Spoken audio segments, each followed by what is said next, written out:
ఈ వీడియోలో మనం తెలంగాణ హైకోర్టు 28 జూన్కి సంబంధించి రికార్డ్ అసిస్టెంట్ క్వశ్చన్స్ అయితే మెమరీ బేస్డ్వి డిస్కస్ చేసుకుందామండి.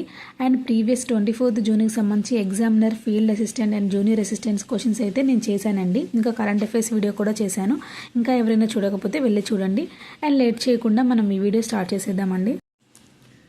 మనకి ఈ షిఫ్ట్లో వచ్చేసి భారత షేక్స్పియర్గా ప్రసిద్ధి చెందిన వారు ఎవరని చెప్పేసి అడిగారండి. దీనికి ఆన్సర్ వచ్చేసి కాళిదాసు. అండ్ కాళిదాసు ఎవరి ఆస్థాని కవి తెలుసు కదండి మనకి, రెండవ చంద్రగుప్తుడు. ఈయన్నే మనం విక్రమాదిత్యుడు కూడా అని అంటాము.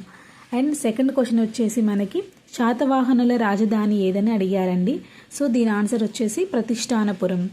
ఇప్పుడు ప్రజెంట్ ఇది పైతాన్గా మనకి మహారాష్ట్రలో ఉందండి. అండ్ మనకి నెక్స్ట్ క్వశ్చన్ వచ్చేసి కంచర్ల గోపన్న ఏ పేరుతో ప్రసిద్ధి చెందారని చెప్పేసి అడిగారండి.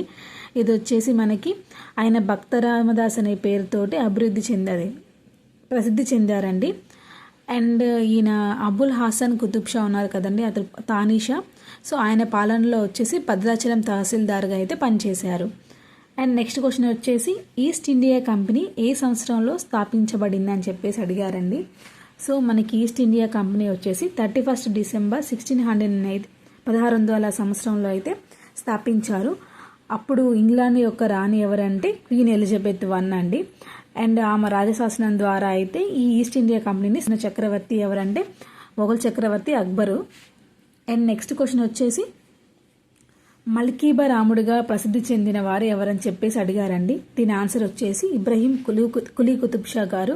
సో ఈయన ఏంటంటే విజయనగర సామ్రాజ్యంలో కొంతకాలం ఆయన నివసించడం వల్ల ఆయనకి తెలుగు భాష నేర్చుకున్నాడండి ఈ కులీ కుతుబ్ షా గారు. అండ్ ఆయన తెలుగు కవుల్ని, పండితుల్ని ఆయన రాజ్యసభలో వచ్చేసి ప్రోత్సహించాడు. సో అందుకే మనకి ఆ తెలుగు కవులు వచ్చేసి ఆయన్ని గౌరవిస్తూ మల్కీబా రాముడు అనే పేరుతోటి ఆయన్ని పిలిచేవారు. అండ్ నెక్స్ట్ క్వశ్చన్ వచ్చేసి మనకి ఏం అడిగారంటే పురాణ కిలా పాత కోటను నిర్మించింది ఎవరని చెప్పేసి అడిగారండి. అయితే దీనికి వచ్చేసి 2 ఆన్సర్స్ ఉన్నాయండి. దీన్ని హుమయూన్ మరియు షేర్షా సూరి ఇద్దరు అయితే దీన్ని నిర్మించారు. దీనికి ఫౌండేషన్ కన్స్ట్రక్షన్ స్టార్ట్ చేసింది మాత్రం హుమయూన్ 1533లో వచ్చేసి క్రీస్తు శకం 1533లో హుమయూన్ అయితే దీన్ని ప్రారంభించారు. సో తర్వాత దీంట్లో ఏంటంటే 1540 సంవత్సరంలో హుమయూన్ని ఓడించి షేర్షా వచ్చేసి ఈ కోటని 1540 నుంచి 1545 మధ్యలో వచ్చేసి దాన్ని విస్తరించి దాన్ని పూర్తి చేశారండి నిర్మాణాన్ని. సో 2 ఆప్షన్స్లో ఏ ఆప్షన్ ఇస్తే ఆ ఆప్షన్ పెట్టేసేయండి. హుమయూన్ మరియు షేర్షా సూరిలో ఇద్దరిలో ఏ ఆప్షన్ ఇచ్చేసినా ఆ ఆప్షన్ పెట్టేసేయండి. అండ్ మనకి నెక్స్ట్ క్వశ్చన్ వచ్చేసి రాణి రుద్రమదేవి భర్త ఎవరని చెప్పేసి అడిగారండి. దీనికి ఆన్సర్ వచ్చేసి వీరభద్రుడు. అండ్ నెక్స్ట్ క్వశ్చన్ భారతదేశంలో ఆర్థిక ఉదారీకరణ సంస్కరణలు ఏ సంవత్సరంలో ప్రారంభమయ్యాయని చెప్పేసి అడిగారు. ఇది వచ్చేసి మనకి 1991లో స్టార్ట్ అయ్యాయండి. అండ్ మనకి ఆర్థిక సంస్కరణల పితామహుడు అని చెప్పేసి ఎవరిని అంటారో తెలుసు కదండి, పివి నరసింహారావు గారిని అయితే అంటారు. అండ్ మనకి నెక్స్ట్ క్వశ్చన్ వచ్చేసి 2025 ఆర్థిక శాస్త్రంలో నోబెల్ బహుమతి అందుకున్న వారు ఎవరని చెప్పేసి అడిగారండి. దీనికి వచ్చేసి 3 అందుకున్నారు. జోయల్ మోయికర్, ఫిలిప్ అగియోన్ మరియు పీటర్ హోవిట్. ఈ 3 అయితే ఆర్థిక శాస్త్రంలో వచ్చేసి 2025లో నోబెల్ బహుమతి అందుకున్నారండి. అండ్ 2025 విజ్ఞాన రత్న అవార్డుకి ఎంపికైన శాస్త్రవేత్త ఎవరని చెప్పేసి అడిగారండి. దీనికి ఆన్సర్ వచ్చేసి జయంత్ విష్ణు నార్లికర్ గారండి. ఈయనకు వచ్చేసి ఖగోళ భౌతిక శాస్త్రం, ఆస్ట్రోఫిజిక్స్ మరియు విశ్వశాస్త్రం, కాస్మాలజీ ఈ రంగాల్లో ఈయన జీవితకాలం చేసిన విశేష సేవలకు గాను ఈయనకు వచ్చేసి మరణానంతరం పోస్టుమాలజీగా ఈయనకి ఈ అవార్డుని అయితే ప్రదానం చేశారండి. అండ్ నెక్స్ట్ క్వశ్చన్ వచ్చేసి సూర్యుడికి అత్యంత సమీపంలో ఉన్న గ్రహం ఏదని అడిగారండి. దీనికి ఆన్సర్ వచ్చేసి బుధుడు. అండ్ నెక్స్ట్ భూమికి అత్యంత సమీపంలో ఉన్న గ్రహం ఏంటండి, వీనస్, శుక్రుడు. అండ్ నెక్స్ట్ క్వశ్చన్ వచ్చేసి యూరోప్ నుండి భారతదేశానికి సముద్ర మార్గాన్ని కనుగొన్నది ఎవరని చెప్పేసి అడిగారండి. ఇది అందరికీ తెలిసిన ఆన్సరే, వాస్కోడిగామా వచ్చేసి యూరోప్ నుండి భారతదేశానికి సముద్ర మార్గాన్ని 1498లో 1498 సంవత్సరంలో అయితే కనుగొన్నాడు. ఈయన వచ్చేసి 1498 మే 20న కేరళలోని కప్పాడ్ చేరుకున్నాడు. ఈ కేరళలోని కప్పాడ్నే ఇప్పుడు కోలికోడ్ అంటారు. అండ్ నెక్స్ట్ క్వశ్చన్ వచ్చేసి జైనమత 24వ తీర్థంకరుడు మహావీరుడు ఎక్కడ జన్మించారని చెప్పేసి అడిగారండి. దీనికి ఆన్సర్ వచ్చేసి కుండ గ్రామం అండి. ఈయన క్రీస్తు పూర్వం 599 సంవత్సరంలో వైశాలి సమీపంలో బీహార్లో ఉన్న కుండ గ్రామంలో అయితే జన్మించారండి.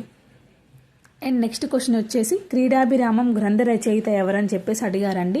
దీనికి ఆన్సర్ వచ్చేసి వినుకొండ వల్లభరాయుడండి. ఈయన 15వ శతాబ్దంలో, ఎగ్జాక్ట్గా అయితే తెలియదండి, 15వ శతాబ్దంలో సుమారు 1430-1450 మధ్య అయితే దీన్ని రచించినట్లయితే అప్పటి చరిత్రకారులు అయితే భావిస్తారండి. ఎగ్జాక్ట్గా టైం పీరియడ్ అయితే తెలియదు. 1430 నుంచి 1450 మధ్య రాసి ఉండొచ్చు అని చెప్పేసి భావిస్తున్నారు. అండ్ నెక్స్ట్ క్వశ్చన్ వచ్చేసి మనకి భారతదేశ ప్రస్తుత డిప్యూటీ జాతీయ భద్రతా సలహాదారు డిప్యూటీ ఎన్ఎస్ఏ ఎవరని చెప్పేసి అడిగారండి. సో మనకి డిప్యూటీ అడ్వైజర్స్ వచ్చేసి 3 ఉన్నారండి. సో ఎవరెవరంటే టీవీ రవిచంద్రన్ గారు, పవన్ కపూర్ గారు అండ్ అనీష్ దయాల్ సింగ్ గారు అయితే ఉన్నారు. సో టీవీ రవిచంద్రన్ వచ్చేసి టెక్నాలజీ మరియు ఇంటెలిజెన్స్ యొక్క deputy national security adviser and Pavan Kapoor గారు వచ్చేసి strategic and foreign affairs national security adviser and Anish Dayal Singh గారు వచ్చేసి ఇంటర్నల్ అఫైర్స్కి సంబంధించి నేషనల్ సెక్యూరిటీ అడ్వైజర్. సో స్టూడెంట్స్ అయితే ఆప్షన్స్లో అనీష్ దయాల్ సింగ్ గారు అయితే ఇచ్చారని చెప్పారు. సో మీరు ఆన్సర్ అయితే దీనికి అనీష్ దయాల్ సింగ్. అండ్ మనకి నేషనల్ సెక్యూరిటీ అడ్వైజర్ ఎవరంటే అజిత్ దోవల్ గారు, మరియు అడిషనల్ నేషనల్ సెక్యూరిటీ అడ్వైజర్ ఎవరంటే రాజేందర్ ఖన్నా గారు. అండ్ నెక్స్ట్ క్వశ్చన్ వచ్చేసి 2025 పద్మభూషణ్ వైద్య రంగంలో అవార్డు అందుకున్నది ఎవరైతే అడిగారండి. దీనికి ఆన్సర్ వచ్చేసి మనకి డాక్టర్ జోస్ చాకో పెరియపురం గారండి. ఈయనకు వచ్చేసి కార్డియక్ సర్జరీ, గుండె శస్త్రచికిత్స విభాగంలో అయితే ఈయనకి అవార్డు ఇవ్వడం జరిగింది. సో పద్మ విభూషణ్ వచ్చేసి మనకి అది కూడా వైద్య రంగంలో దువ్వూరి నాగేశ్వర రెడ్డి గారికి అయితే ఇచ్చారు. ఈయనకు వచ్చేసి గ్యాస్ట్రోఎంటరాలజీ, జీర్ణ వ్యవస్థ వైద్యంలో వచ్చేసి ఆ రంగంలో అయితే ఈయనకైతే ఇవ్వడం జరిగింది. అండ్ పద్మశ్రీ పురస్కారాలు వచ్చేసి వైద్య రంగంలో 8 మెంబర్స్కి ఇచ్చారండి. 8 డిఫరెంట్ స్టేట్స్ నుంచి ఉన్న పర్సన్స్కి 8 మెంబర్స్కి అయితే ఇవ్వడం జరిగింది. అండ్ నెక్స్ట్ క్వశ్చన్ వచ్చేసి మనకి భారత రాజ్యాంగ పీఠిక ఏ పదాలతో ప్రారంభమవుతుందని చెప్పేసి అడిగారండి. సో దీనికి ఆన్సర్ వచ్చేసి we the people of India, భారత ప్రజలమైన మేము అనే దాంతో అయితే స్టార్ట్ అవుతుందండి. అండ్ నెక్స్ట్ గాంధీ జయంతిని ప్రతి సంవత్సరం ఎప్పుడు జరుపుకుంటారని చెప్పేసి అడిగారండి. ఇది వచ్చేసి మనకి October 2. అండ్ నెక్స్ట్ క్వశ్చన్ వచ్చేసి గూగుల్ ఇయర్లో 2025 గూగుల్ ఇయర్ ఉంది కదా, అందులో అత్యధికంగా దేన్నైతే జనాలు సెర్చ్ చేశారు అంటే శోధించిన పదాల్లో ఒకటి ఏది అని చెప్పేసి అడిగారండి. సో ఎక్కువగా సెర్చ్ చేసింది 2025లో జెమినీ గురించి అయితే ఎక్కువ సెర్చ్ చేశారంటండి. అండ్ నెక్స్ట్ క్వశ్చన్ వచ్చేసి నీతి ఆయోగ్ చైర్పర్సన్ ఎవరని చెప్పేసి అడిగారండి. సో దీనికి ఆన్సర్ వచ్చేసి నరేంద్ర మోడీ గారు. నరేంద్ర మోడీ గారు ఏంటంటే నీతి ఆయోగ్ యొక్క చైర్పర్సన్. అండ్ నీతి ఆయోగ్ నుంచి మనకి January 1, 2015లో అయితే ప్రారంభించారండి.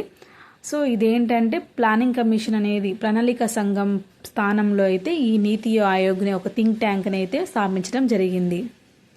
అండ్ నెక్స్ట్ క్వశ్చన్ వచ్చేసి మనకి తెలంగాణ ప్రస్తుత గవర్నర్ ఎవరు అని చెప్పేసి అడిగారండి. దీనికి ఆన్సర్ వచ్చేసి శివప్రతాప్ శుక్లా గారండి. ఈయన 11 మార్చి 2026 నుంచి అయితే బాధ్యతలు అయితే చేపట్టారండి గవర్నర్గా. అండ్ నెక్స్ట్ సౌర కుటుంబంలో అతిపెద్ద గ్రహం ఏదని చెప్పేసి అడిగారండి. దీనికి వచ్చేసి బృహస్పతి, గురుడు, జూపిటర్ అండి. అండ్ నెక్స్ట్ శిశువు లింగాన్ని అబ్బాయి లేదా అమ్మాయి తండ్రి నుంచి వచ్చే ఏ క్రోమోజోమ్ నిర్ణయిస్తుందని చెప్పేసి అడిగారండి. ఇది వచ్చేసి వై క్రోమోజోమ్ అండి. ఇది వచ్చేసి మనకి ఫీమేల్కి అయితేనేమో XX క్రోమోజోమ్స్ ఉండాలండి, మేల్కి అయితేనేమో XY క్రోమోజోమ్ ఉండాలండి. సో X క్రోమోజోమ్లు వచ్చేసి ఫీమేల్ నుంచి వస్తాయి, వై క్రోమోజోమ్లు వచ్చేసి మేల్ నుంచి వస్తాయి. కాబట్టి బేబీ యొక్క లింగాన్ని నిర్ధారించేది అంటే అది బాయ్ అని నిర్ధారించేది వచ్చేసి వై క్రోమోజోమ్ అండి. సో ఇవైతే నాకు స్టూడెంట్స్ నుంచి వచ్చిన క్వశ్చన్స్ అండి షిఫ్ట్ 1 గురించి. ఇంకా ఏమైనా క్వశ్చన్స్ ఉంటే మీకు తెలిసి ఉంటే కామెంట్స్లలో చెప్పండి. సో నేను అది కూడా Part 2 లాగా కంటిన్యూషన్ వీడియో చేస్తాను. ఇంకా ఈ క్వశ్చన్స్లో ఏమైనా మిస్టేక్స్ ఉన్నా లేకపోతే ఆన్సర్స్ ఏమైనా రాంగ్ ఉన్నా కూడా కామెంట్ చేయండి. సో నేనైతే ఎక్స్ప్లెయిన్ చేస్తాను, ఆన్సర్ కరెక్ట్ చేస్తాను. సో ఇంకా ఏమైనా క్వశ్చన్స్ మీకు ఈ షిఫ్ట్ 2 కానీ 25th రోజు జరిగిన ఎగ్జామ్స్ కానీ మీ దగ్గర ఏమైనా క్వశ్చన్స్ ఉంటే షిఫ్ట్ని బేస్ చేసుకుని నాకు పంపించండి, కామెంట్స్లో చెప్పండి. లేదంటే నేను ఈ వీడియో కింద టెలిగ్రామ్ లింక్ అయితే ఇస్తాను, ఆ లింక్కి అయితే సెండ్ చేయొచ్చు. థ్యాంక్ యూ అండి.